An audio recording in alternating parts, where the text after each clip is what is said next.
My beloved Pookie Bear is dying! Welcome to Suck War Central, where we dive into the happenings and not happenings and maybe happenings of Hunter x Hunter's Succession War. I'm your host, CJ, and today we're going to be talking about my favorite prince who I adore with all my heart and who is almost certainly not going to make it. 11th Prince Fugetsu, or as I like to call her, Foog.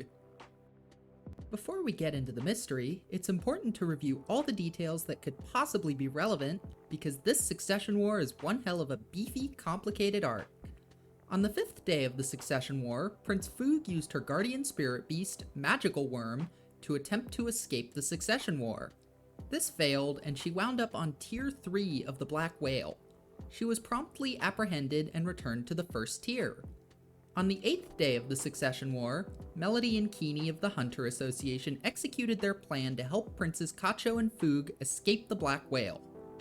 However, this activated a safeguard of spooky shadow hands that killed Kacho and nearly killed Foog as well.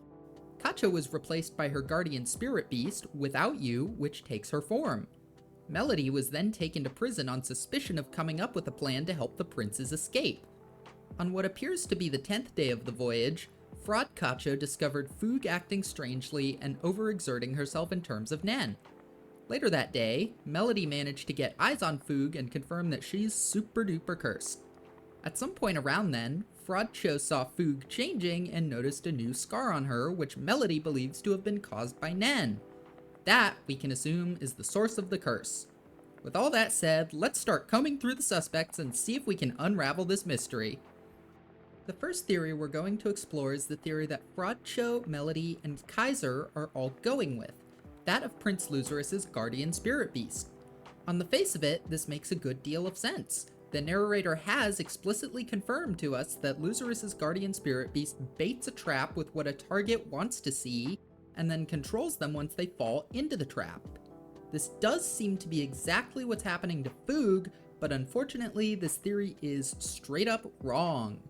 Guardian spirit beasts cannot target other princes, and we have this objectively confirmed by King Nasabi. So, in other words, Melody and Fraudcho are wasting their time chasing down a blatantly wrong theory, and it's going to get my Pookie Bear killed, and Yoshihiro Togashi, I swear to God, when I find... It would be tempting to say that since Foog started acting weird on the 10th day, that's probably when she was cursed. However, it's entirely possible that this curse does not cause harm on its immediate application, like Yushohi's ability or Kurapika's Judgment Chain. In other words, Foog could have been cursed several days ago, with the curse only now coming to fruition. So that leaves us with a very wide pool of suspects to dive into. For starters, I think we can pretty safely rule out First Prince Benjamin and his team, because when Foog went to visit Benji, we got to see his internal monologue, which was all about theorizing around the curse. If he or his team were the culprits, I'm pretty sure he'd be less, I wonder what's happening to her, and more, haha, yes, the curse is working, good job, team. Moving on, the fact that it's a Nen curse brings us to two pretty likely suspects, those being Beyond and Camilla. Camilla, let's recall, has an army of curse users at her disposal, and Beyond filled the ranks of the royal army with his children and filled his children with postmortem Nen curses. I'm gonna say it's probably not Camilla's guards, though, because of that ability's conditions. Ideally, in order to deliver a curse powerful enough to kill within a few days, the curse user will want to be close enough to touch the target when they commit ritual suicide. With that in mind, I think we can be reasonably sure that this wasn't used. If somebody killed themselves in front of Foog, we would have heard about it somehow. Beyond's curse, however, is an idea we seriously have to entertain. All we really know about Beyond's curses is that they're assigned to his kids and go off when his children die. Now, we don't know any of Beyond's children who have died, but we need to remember that they're all Nen users. So, have any Nen-using guards who are young enough to be Beyond's children died during the Succession War? As a matter of fact, 4 of them have. At least, I think they're young enough. It's hard to tell. Anyway, Vincent, Shikaku, Mus, and Tough D are all Nen users in the Royal Army, and they're all dead. If any of them were children of Beyond Netero, they could have been carrying a curse targeted at Foog, which activated against her at the moment of their deaths. The one strong argument I have against this is that for a curse orchestrated by Beyond Netero of all people, it seems kind of underwhelming. I mean, Basho was able to mitigate the effects with a bad poem, so how powerful can this curse really be? However, it's possible that the curse is going to get stronger over time, or that it didn't activate at full power because the curse bearer was killed too far away from Fug. Like, say, Tufty, who was strangled in prison by Hanzo. So with all that said, Fug may very well be the first victim of Beyond Netero's diabolical curses. Tufty was a Queen's Guard, and we should talk about the Queen's Guards for a second. For those who don't quite recall, the Queens of the Kakian Empire have their own teams of guards who they can assign to the rooms of princes ranked lower than them. And just like Benjamin's soldiers, they're there as assassins, not real bodyguards. The Nen situation with the Queen's Guards is also a bit weird. In terms of princes, all the Nen stuff is stacked heavily in favor of the older ones, with Benjamin and Camilla having a private entourage of Nen users at their side. The same is not true of the Queens, however. Wolf, one of the first Queen's Guards, didn't know Nen, while Tufty, who was working for the much lower ranked 5th Queen, was an Nen user. Now, because of how the Queen's Guard system works, there are 4 Queen's Guards in Fug's room who are actually there to assassinate her, sent by the 2nd, 3rd, 4th, and 5th Queens respectively.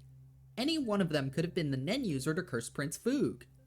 To be honest, I think these unknown guards whose faces we've never seen are the most likely suspects from a purely logistical standpoint.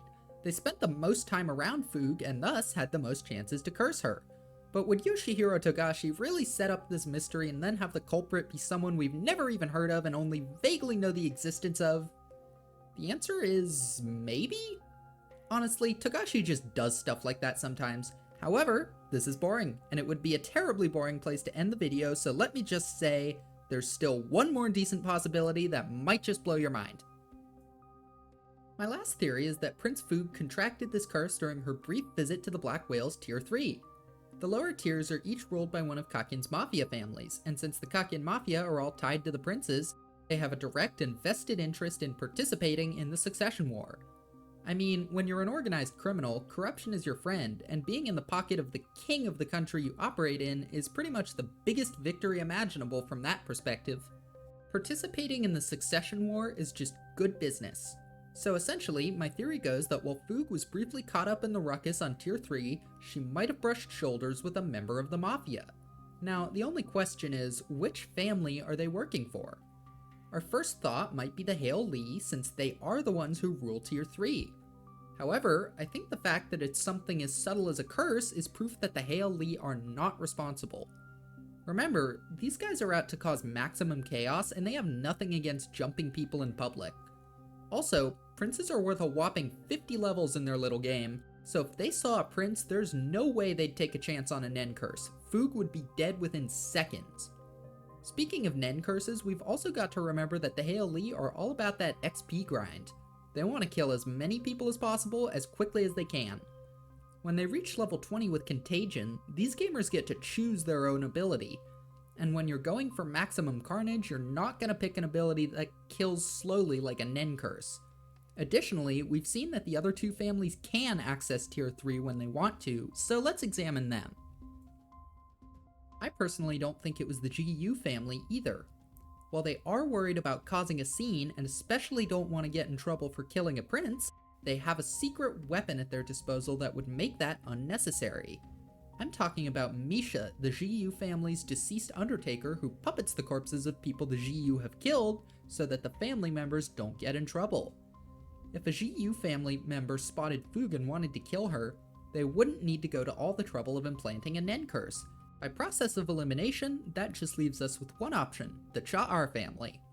Process of elimination is a pretty weak way to arrive at a conclusion though, so I went looking for more evidence that it might have been them. And what do you know? The Cha'ar family have a very specific philosophy on Nen that might offer some insight into our current predicament. See, when this group of Cha'ar members runs into the Phantom Troop, they have a conversation afterward about the dangers the spiders pose.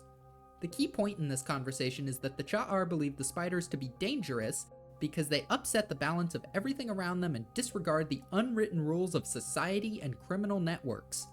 One of those unwritten rules is that Nen, according to the Cha'ar, should not be displayed openly. The Cha'ar are also shown to avoid violence when possible, and even praise the Phantom Troop for being calm, reasonable people when Luini tries to goad the groups into fighting each other. They conduct their business and operations in much more subtle ways than the other two families, and aim to avoid making a scene at all times. For NEN users in a group with that kind of philosophy, a curse type ability makes all the sense in the world. And thus, I posit that Fug was cursed by a member of the Cha'ar family who schemed to aid their benefactor, 7th Prince Luzurus, in the Succession War. This idea also provides a faint glimmer of hope for Team Melody in their quest to save Fug's life. After all, right now they're pursuing Prince Luzurus because they believe him to be responsible, which we know is untrue. But if the culprit really is a member of the Cha'ar family, that means they're still connected to Luzurus, and this investigation might lead somewhere salvageable after all. Okay, you got me. Most of the reason I even put that theory forward is because it's one of the few ways in which I could see Melody's team finding a way to save Fug even though they're entirely on the wrong track. Yes, I'm huffing copium to the point of an overdose, but I don't care. I need my Pookie Bear to be alright. Togashi, please don't kill her. With that being said, I hope you enjoyed this exploration of who could be behind my beloved Fug's dreadful condition.